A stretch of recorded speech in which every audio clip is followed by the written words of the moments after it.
2025-26 অর্থ বছরের জন্য 7,90,000 কোটি টাকার প্রস্তাবিত বাজেট পেশ করেছেন অর্থ উপদেষ্টা ডক্টর সালেহুদ্দিন আহমেদ।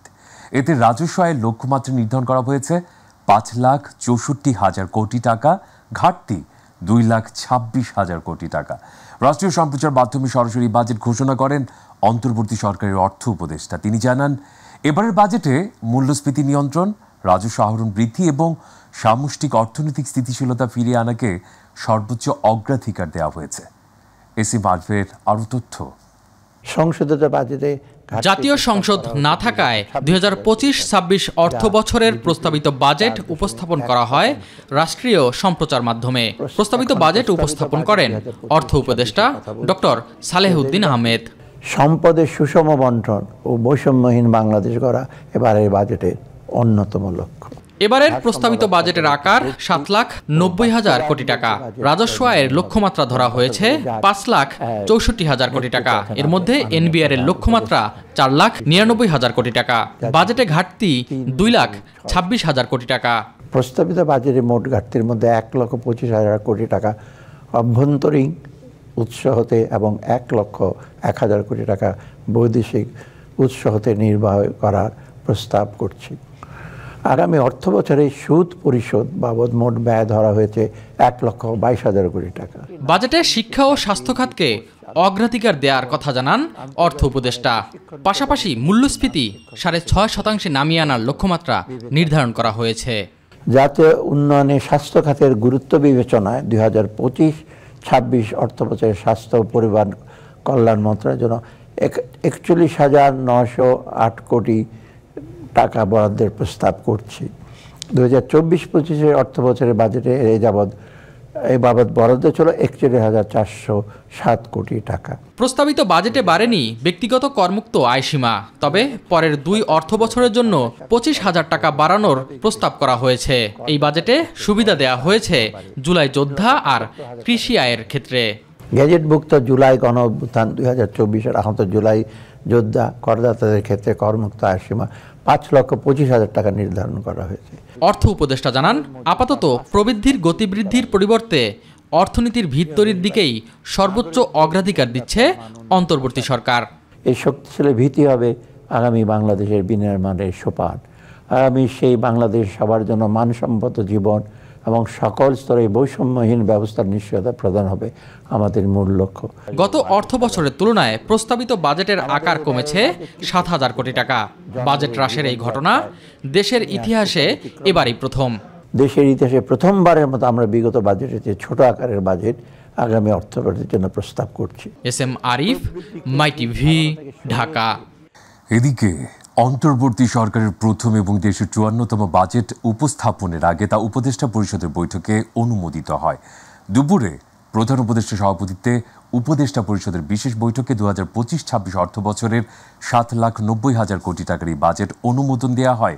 সকাল 9:30 থেকে শুরু হয়ে দুপুর 12:30টায় শেষ হয় প্রধান উপদেষ্টা সভাপতিত্বে অনুষ্ঠিত উপদেষ্টা পরিষদের বিশেষ এই বৈঠক। 2025-26 অর্থ বছরের জন্য প্রস্তাবিত বাজেটের আকার ধরা হয়েছে 7,90,000 কোটি টাকা। বাজেটে রাজস্ব আদায়, দেশীয় শিল্প সুরক্ষায় বেশ কিছু পণ্যের উপর কর, শুল্ক ও ভ্যাট আরোপ করতে যাচ্ছে সরকার, যার প্রভাবে বাজারে কিছু পণ্যের দাম বাড়তে পারে, আবার কিছু পণ্যের শুল্ক কমানো সেগুলোর দাম কমবে। জাহিদ আহমেদ বাবু জানাচ্ছেন বাকিটুকু। 2025-26 অর্থ বছরের জন্য প্রস্তাবিত বাজেটের আকার ধরা হয়েছে 7,90,000 কোটি টাকা। বাজেটে রাজস্ব আদায় ও দেশীয় শিল্প সুরক্ষায় বেশ কিছু পণ্যের উপর কর, শুল্ক ও ভ্যাট আরোপ করতে যাচ্ছে সরকার, যার প্রভাবে বাজারে কিছু পণ্যের দাম বাড়তে পারে। আমাদের এবারের বাজেট কিছুটা ব্যতিক্রমধর্মী। দেশের ইতিহাসে প্রথমবারের মতো আমরা বিগত বাজেটের চেয়ে ছোট আকারের বাজেট আগামী অর্থ বছরের জন্য প্রস্তাব করছি। প্রস্তাবিত বাজেটে এসি ফ্রিজে ভ্যাট বাড়ছে। বর্তমানে ফ্রিজ ও এয়ার কন্ডিশনের উৎপাদন পর্যায়ে 7.5% হারে ভ্যাট আরোপিত রয়েছে। তবে এনবিআর আগামী 25-26 অর্থ বছরে তা 15% করার পরিকল্পনা করছে, ফলে বাড়বে এসব পণ্যের দাম। এছাড়া মোটরসাইকেল ও সাইকেলের যন্ত্রাংশের দামও বাড়ছে। এ বাজেটে বাড়বে সিগারেটের দাম, বাড়বে দেশীয় মোবাইল ফোনের দামও। ব্যাটারি চালিত রিকশার ব্যাটারি ও মোটরে বাড়তি শুল্ক যুক্ত হচ্ছে, ফলে বাড়বে অনিয়ন্ত্রিত পরিবহন ব্যাটারি চালিত রিকশার দাম। প্রস্তাবিত বাজেটে রড ও স্টিলে ভ্যাট বৃদ্ধির ফলে নির্মাণ শিল্পের অন্যতম উৎপাদন রডের দাম বাড়বে। এছাড়া কসমেটিক্স পণ্যে বাড়তি খরচ পড়বে। নারীদের সৌন্দর্য বর্ধনে ব্যবহৃত lipstick, lip liner, eye liner, মেকআপের সরঞ্জাম আমদানির ন্যূনতম মূল্য বিভিন্ন হারে বাড়ানো হচ্ছে। ওয়ান টাইম প্লাস্টিক পণ্যে ভ্যাট দ্বিগুণ হবে। এর মাধ্যমে চা, কফি কাপ, প্লাস্টিক প্লেট ও বাটির মতো পণ্যের দাম বাড়বে। প্রস্তাবিত বাজেটে বাসাবাড়িতে ব্যবহৃত প্লাস্টিকের তৈরি টেবিল ওয়্যার, কিচেন ওয়্যার, গৃহস্থলী সামগ্রী, হাইজেনিক ও টয়লেট সামগ্রীর দাম বাড়বে। দেশি তৈরি সুতার দাম বাড়বে বিদেশি চকলেট এবং খেলার দামও। প্রস্তাবিত বাজেটে বিভিন্ন উপকরণে বাড়তি শুল্ক আরোপ করায় বাড়বে বাড়ি নির্মাণের খরচ, বাড়বে Blender, juicer, mixer, grinder, electric kettle, iron, rice cooker সহ এই জাতীয় পণ্যের। এদিকে বাজেটে দ্রব্যমূল্য সহনীয় রাখতে স্থানীয় ঋণপত্রের কমিশনের উৎসে কর কমিয়ে অর্ধেক করা হচ্ছে। এর ফলে চাল, ডাল, আটা, লবণ, ভোজ্য তেল সহ একাধিক কৃষি ও নিত্য প্রয়োজনীয় পণ্যের দাম কমতে পারে। এই বাজেটে যাত্রীবাহী বাসের দাম কমতে পারে। পরিবেশ বান্ধব পণ্য যেমন সুপারির খোল দিয়ে তৈরি তৈজসপত্র ও হাতে তৈরি মাটির পণ্যে ভ্যাট অব্যাহতি হতে পারে। কম্পিউটার ও কম্পিউটারের যন্ত্র অংশ, এলএনজি এবং সব ধরনের ফলের দাম কমতে পারে। এছাড়া স্যানিটারি ন্যাপকিন, প্যাকেটজাত তরল দুধ, চিনি, পলিপ্রোপাইলিন স্ট্যাপল ফাইবারের দাম কমতে পারে। দাম কমতে পারে তরল দুধ, বল পয়েন্ট পেন, বিদেশি মাছ, মাংস, আইসক্রিম, বাটার, বিদেশি প্লাস্টিকের তৈজসপত্র, বিদেশি পোশাক ও বিদেশি জুতারও। জাহিদ আহমেদ বাবু, মাই টিভি, ঢাকা। রাজস্ব আয়ের সাথে বাজেটের আকারের সম্পৃক্ততা থাকা উচিত ছিল, যেটি এই বাজেটে হয়নি বলে মন্তব্য করেছেন বিএনপির স্থায়ী কমিটির সদস্য আমির খসরু মাহমুদ চৌধুরী। বিকেলে রাজধানীর একটি হোটেলে প্রস্তাবিত বাজেটের প্রতিক্রিয়া জানাতে গিয়ে মন্তব্য করেন তিনি। রাজস্ব আয় যেটি আছে পুরোটাই ব্যয়ের মধ্যে চলে যাবে বলে উল্লেখ করেন আমির খসরু। এছাড়া অন্তর্বর্তী সরকার বিগত আওয়ামী লীগ সরকারের বাজেটের ধারাবাহিকতা বজায় রেখেছে বলেও মন্তব্য করেন তিনি। আমি মনে করি এই বাজেটে সেই বিষয়টা লক্ষ্য করে আমাদের রাজস্ব আয়ের সাথে আপনার বাজেটের সাইজের একটা সম্পৃক্ততা থাকা উচিত ছিল। আমি মনে করি সেটা হয়নি। সেটা পুরোটাই রাজস্ব আয় যেটা আছে সেটা আপনার পরিচালনা ব্যয়ের মধ্যে চলে যাবে এবং পুরোটাই কিন্তু দেশের ভিতর থেকে বাইরে থেকে লোন নিতে গেলে যে প্রভাবগুলো আমি বললাম, এই প্রভাবের কারণে অর্থনৈতিক ক্ষতিগ্রস্ত হবে। রাষ্ট্রের বিভিন্ন ক্ষেত্রে সংস্কার প্রশ্নে ঐকমত্য প্রতিষ্ঠার লক্ষ্যে রাজনৈতিক দলগুলোর সঙ্গে জাতীয় ঐকমত্য কমিশনের দ্বিতীয় পর্বের আলোচনাকে সামনে রেখে সমন্বিত বৈঠক অনুষ্ঠিত হয়েছে। সোমবার বিকেল 5টার দিকে জাতীয় ঐকমত্য কমিশনের প্রধান ও অন্তর্বর্তী সরকারের প্রধান উপদেষ্টা অধ্যাপক মোহাম্মদ ইউনূসের সভাপতিত্বে এই আলোচনা শুরু হয়। বাংলাদেশ ফরেন সার্ভিস একাডেমি মিলনায়তনে এই আলোচনায় বিএনপি, জামায়াতে ইসলামী, গণসংহতি আন্দোলন, এনসিপি সহ বিভিন্ন রাজনৈতিক দলের নেতারা অংশ নেন। আলোচনায় 30টি রাজনৈতিক দলকে আমন্ত্রণ জানানো হয়। বৈঠকের শুরুতে দেয়া বক্তব্যে ঐকমত্য কমিশনের এই পর্যায়ের আলোচনার লক্ষ্য উদ্দেশ্য জানান প্রধান উপদেষ্টা ডক্টর মোহাম্মদ ইউনূস। রচনা করা হচ্ছে এই আলাপটা নিয়ে যেটুকু তফাৎ ছিল, দূরত্ব ছিল, সেই দূরত্বকে গুছিয়ে এনে যাতে আমাদের জুলাই সনদে বর্তমানে যতগুলো ঐকমত্যের বিষয় আছে তার মধ্যে যে আরো কিছু যোগ করতে পারে, দেখতে সুন্দর লাগবে, জাতীয় একটা সনদ হলো, অনেকগুলো বিষয়ে আমরা একমত হতে পেরেছি। জাতি হিসেবে আমরা গর্বিত জাতি হিসেবে দাঁড়াতে পারে যে আমরা তো এরকম বিভক্তিকরণের প্রক্রিয়ার মধ্যে রাজনীতি সৃষ্টি করিনি। আমরা সৃষ্টি করছি ঐক্যবদ্ধ হওয়ার জন্য, দেশের উন্নতির জন্য, দেশের মঙ্গলের জন্য। আজকে সেই সবাই উপস্থিত থাকতে পারে, আমি নিজেকে সৌভাগ্যবান মনে করছি। আশা করি আমরা সেই পর্বে ঢুকতে পারবো এবং সেই পর্বে অত্যন্ত চমৎকার একটা জুলাই সনদ আমরা তৈরি করতে পারবো। 1.5 ঘন্টার বৈঠক শেষে গণমাধ্যমে কথা বলেন রাজনৈতিক দলের প্রতিনিধিরা। নির্বাচন ডিসেম্বরের মধ্যে না হওয়ার কারণ নেই জানিয়ে বিএনপি স্থায়ী কমিটির সদস্য সালাউদ্দিন আহমদ বলেছেন, প্রধান উপদেষ্টার কাছে জাতি চূড়ান্ত নিরপেক্ষতা আশা করে। আর জামায়াতে ইসলামী বলছে, ডিসেম্বর থেকে এপ্রিলের মধ্যে নির্বাচন তারিখ ঘোষণা করলে জনমনের সংখ্যা কেটে যাবে। দলের নায়েবে আমির ডাক্তার সৈয়দ আবদুল্লাহ মোহাম্মদ তাহের এসব কথা বলেন। এদিকে জুলাইয়ের আগে সবার স্বাক্ষর নিয়ে জুলাই সনদ প্রকাশের পাশাপাশি নির্বাচন কমিশন সংস্কারের দাবি জানিয়েছে এনসিপি। জুলাই সনদ ঘোষণার পরই দল হিসেবে জাতীয় নির্বাচনের সময় যাবে দলটি। আমাদের মতামত, বিস্তারিত মতামত লিখিতভাবে আমরা দিয়েছি। আলাপ আলোচনার মধ্য দিয়ে আমরা অনেকগুলো বিষয়ে একমত হতে সক্ষম হয়েছি। কিছু কিছু বিষয়ে লিখিত রিপোর্টে আমরা দ্বিমত থাকলেও আলাপ আলোচনার মধ্য দিয়ে কোথাও কোথাও নীতিগতভাবে একমত, কোথাও কোথাও আংশিকভাবে একমত এবং কোথাও কোথাও পূর্ণাঙ্গ একমত হতে পেরেছি। স্প্রেডশিটের মাধ্যমে ওনারা 166টি দাবি প্রস্তাব আমাদের কাছে দিয়েছিলেন, তার উপরে আমরা কোনো মনোযোগ দেইনি, বিকজ এটা অনেকটা বিভ্রান্তিমূলক ছিল। আগামীকাল থেকে সকল দলকে একসাথ করে একটা সমন্বয় মিটিং হবে, সেখানে এই ব্যাপারে ঐক্যমত্য পৌঁছার চেষ্টা করা হবে। তারপরে একটা জুলাই সনদ হবে, যেখানে আমরা সমস্ত পলিটিক্যাল পার্টি নীতিগতভাবে একমত হয়েছি যে সেই চার্টারে আমরা সাইন করব। জুন এবং মে মাস আবহাওয়াগতভাবে নির্বাচনের জন্য উপযোগী নয়।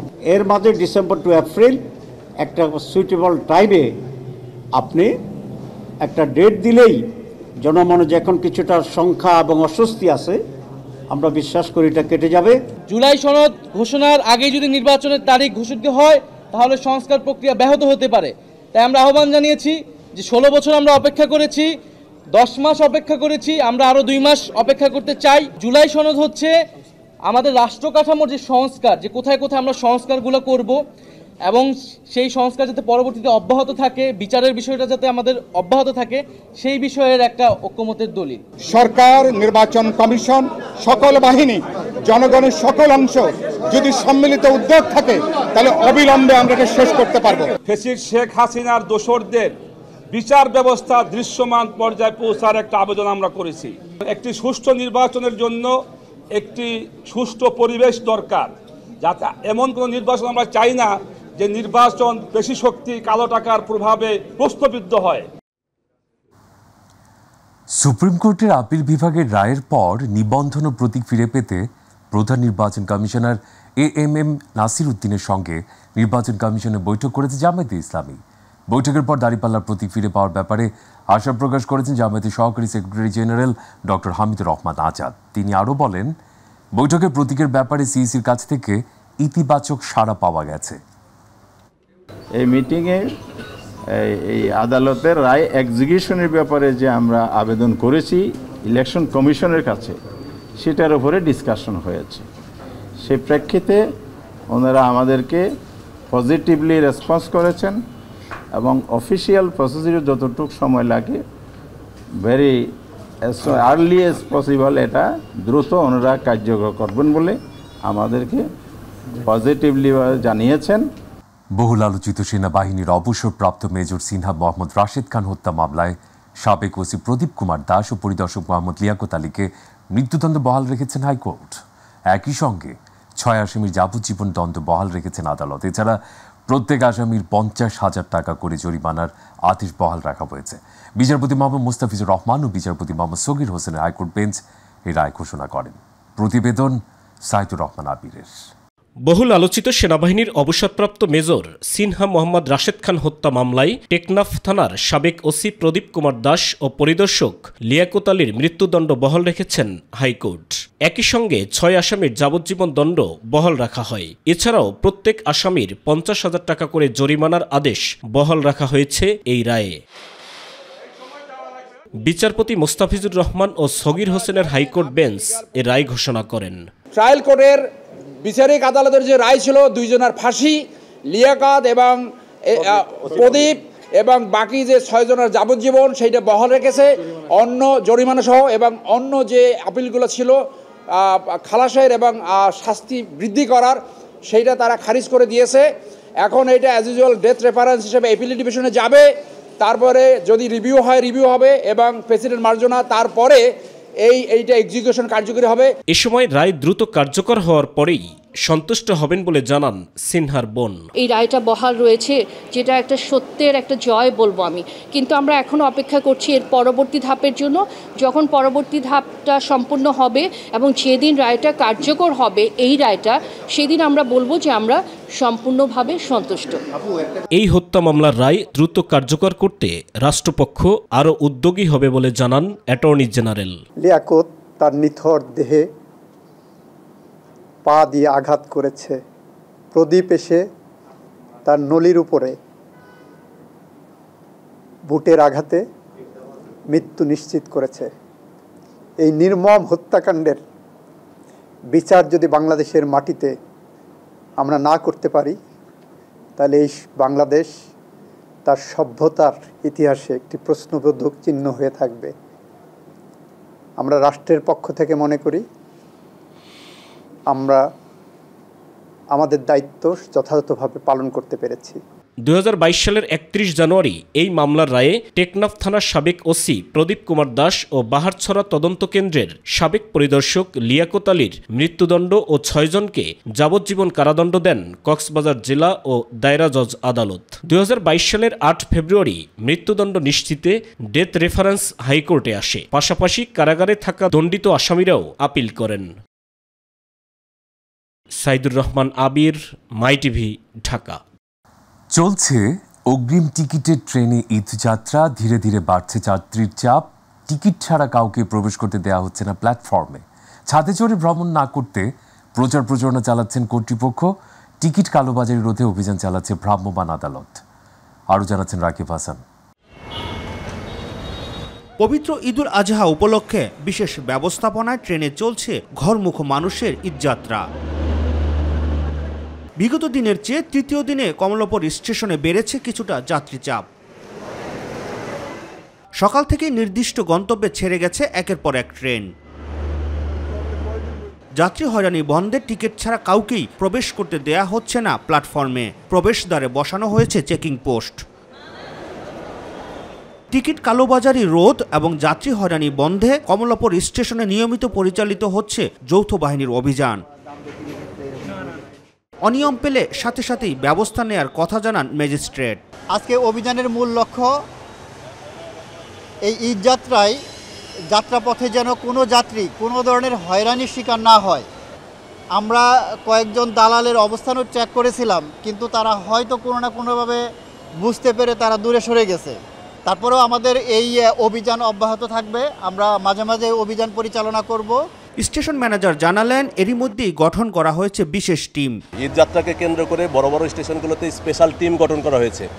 রেলওয়ে নিরাপত্তা বাহিনী, জিআরপি, পুলিশ এবং রেলওয়ে কর্মচারীদের সমন্বয়ে, যারা সবসময় ট্রেনের ছাদে ওঠা থেকে বিরত রাখবে। তাদের কাজটাই এটা। আর এছাড়া যে সচেতনতা বৃদ্ধি করা, সেটা তো আমাদের পিএস সিস্টেমের মাধ্যমে ঘোষণা করা হচ্ছে। ট্রেনের শিডিউল নিয়ে কিছুটা অভিযোগ থাকলেও নির্বিঘ্নে এবং আরামদায়ক ভ্রমণের জন্য ট্রেন যাত্রাই সবচেয়ে উত্তম বলে মনে করছেন ঘরমুখ মানুষগুলো। রাকিব হাসান, মাই টিভি, ঢাকা। আসন্ন ঈদুল আজহাকে ঘিরে শুরু হয়েছে পশু বেচা কেনা। রাজধানীর বিভিন্ন পশুর হাটে দেশের বিভিন্ন প্রান্ত থেকে আসতে শুরু করেছে গরু, ছাগল সহ কোরবানি উপযোগী বিভিন্ন পশু। তবে বাজারের ক্রেতার তেমন উপস্থিতি নেই। বিক্রেতারা আশা করছেন কোরবানির দিন যতই ঘনিয়ে আসবে ততই বাড়বে বিক্রি। পশুর হাটের এসে খবরাখবর জানাচ্ছেন আফজাল হোসেন। পবিত্র ঈদুল আজহা উপলক্ষে রাজধানীর বিভিন্ন পশুর হাটে এভাবেই সারি সারি গরু সাজিয়ে রেখেছেন ব্যবসায়ীরা। ক্রেতা না আসায় অনেকটা অলস সময় পার করছেন খামারিরা। ঈদের দিন ঘনিয়ে আসার সাথে সাথে বিক্রি বাড়বে বলে আশা করছেন তারা। অভিযোগ রয়েছে হাটের পরিবেশ নিয়ে। হাটে এখনো মনে করেন কোনো ক্রেতা ঢোকে নাই, দুই একজন ঢুকতেছে। মানে হাটের পরিবেশটা সবচেয়ে বেশি খারাপ। হাটে মনে করেন যে বৃষ্টি নামার কারণে রাস্তাঘাটগুলা জলবদ্ধর মতো সৃষ্টি হয়েছে। হাট কর্তৃপক্ষ এখন পর্যন্ত আপনার কোনো রকম বালুর ব্যবস্থা করে নাই। 20টা গরু আনছি আমরা, এটা গরু বিক্রি হয় না। আশা করতে তো হবে, এখন বুধবার বৃহস্পতিবার এর মধ্যে হয়তো হবে। আমরা আশা করতেছি 4 তারিখ রাত থেকে আর কি সেল হওয়ার সম্ভাবনা বেশি। ক্রেতারা জানিয়েছেন আরও কিছুটা সময় পর কেনার ব্যাপারে সিদ্ধান্ত নেবেন। তবে দাম নিয়ে অভিযোগ রয়েছে তাদের। কেনার জন্য আসছি, তো দাম দেখতেছি মোটামুটি ঘুরতেছে। আগের তুলনায় একটু দাম বেশি চাচ্ছে, হয়তো বা আর একটু কমবে, আর মানুষের একটু চাপ কম। প্রাণী সম্পদ অধিদপ্তরের তথ্য অনুযায়ী এবছর কোরবানিযোগ্য সর্বমোট 1,24,47,337টি গবাদি পশুর প্রাপ্যতা আশা করা যাচ্ছে। চলতি বছর সীমান্ত পথে বন্ধ আছে গরু আনা নেয়া। এতে দেশের খামারিরা লাভবান হচ্ছেন। অর্থনীতিতে এর ইতিবাচক প্রভাব পড়েছে। বাংলাদেশে প্রতি ঈদুল আজহাতে 1 কোটির বেশি পশু কুরবানি হয়।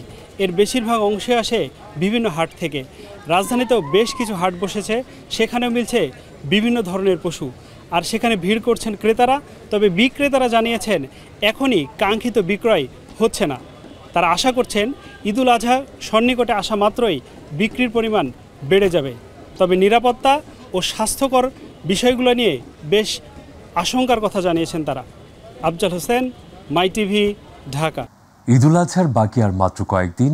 এরই মধ্যে চামড়া সংগ্রহের প্রস্তুতি শুরু করেছেন কাঁচা চামড়ার আড়তদাররা। মজুত করছেন চামড়া সংরক্ষণের প্রধান উপাদান লবণ। এবছর লক্ষ্যমাত্রার চেয়ে লবণের মজুত বেশি রয়েছে, পাশাপাশি দামও রয়েছে নিয়ন্ত্রণে।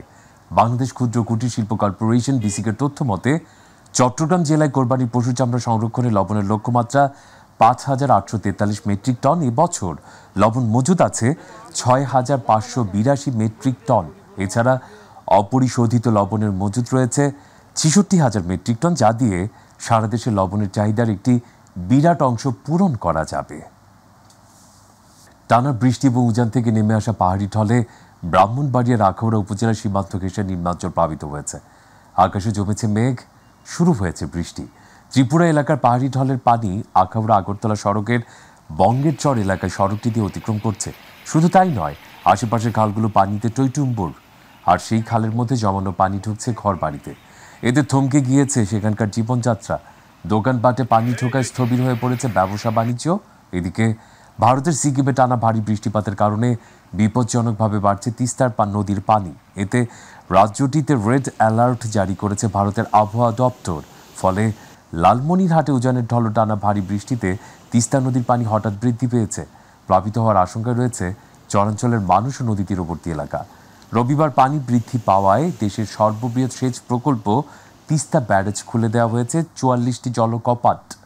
এদিকে তিস্তার পানি আকস্মিক বৃদ্ধির কারণে কৃষকদের জমিতে থাকা ফসল ভেসে যাচ্ছে, নষ্ট হচ্ছে কৃষকের আবাদি ফসল। কোরবানি ঈদকে পরিচ্ছন্ন করতে ক্লেমনের উদ্যোগে কমিউনিটিগুলোতে কোরবানি পশুর বর্জ্য দ্রুততম সময়ে অপসারণের জন্য পলি ব্যাগ, পরিষ্কার ও জীবাণুমুক্ত রাখার জন্য ব্লিচিং পাউডার ও লিফলেট প্রদান করা হয়েছে। সোমবার বিকেলে আকিজ ফুড অ্যান্ড বেভারেজ লিমিটেডের আয়োজনে রাজধানীর লেক সিটি আবাসিক কনকর্ড এলাকায় এসব বিতরণ করা হয়েছে। এই সময় আকিজ ফুড অ্যান্ড বেভারেজ লিমিটেডের director operation Syed Zahurul Alam, CMO Maidul Islam, senior brand manager Abdul Aziz সহ অন্যান্য কর্মকর্তারা উপস্থিত ছিলেন।